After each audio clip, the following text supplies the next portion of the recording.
It really is remarkable. We haven't moved at all, and we quite frankly don't know when we're going to move, and that's really the frustration for a lot of people. Here, let's walk a little bit, and you can just see the expanse of cars out here that have been here literally for now, I think we're going into 4.5 hours. A lot of these folks, we wanted to talk to them. They're so frustrated they don't want to talk with us. This nice gentleman, Brian from Arlington, who's been doing some work here in his car. He has so much time.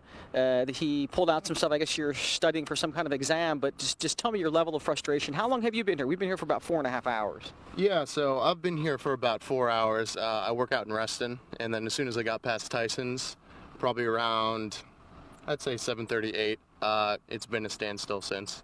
And everyone's kind of just been hanging out on the road, talking, trying to figure out what's going on.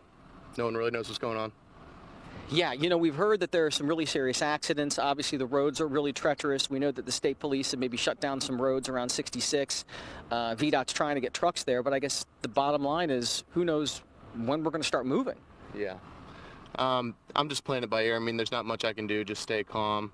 I have stuff to do in the car, so, I mean, not much I can do at this point, so just trying to make it back home, hopefully before midnight, but not sure if that's going to happen. Brian, thanks a lot for your time. Hang in there. We're just going to keep on walking up this way. This is toward 66, and I can tell you that the roads are legitimately very slick. I mean, we saw a lot of crashes coming out here. There's kind of a fine sheen of ice on the road, so it certainly is understandable that there have been a lot of crashes. The confluence of when this occurred and how it occurred is leading to this disastrous situation, and I think really at the end of the day, the concern is that sure, they might end up opening up roads, but when in the world are the salt trucks going to get out here to treat the roads?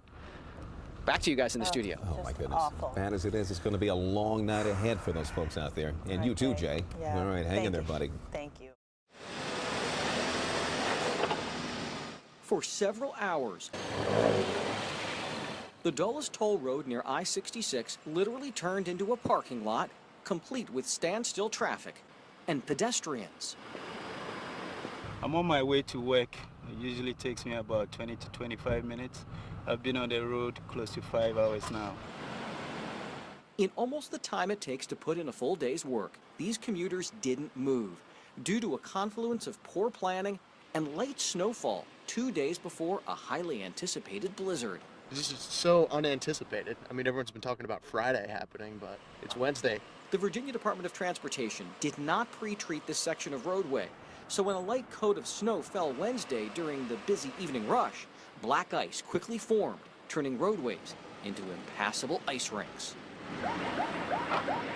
They can't move. They can't move.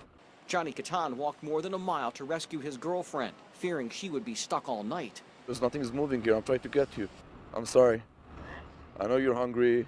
For the first few hours, many waited patiently, minus an occasional walker, willing to leave behind their car.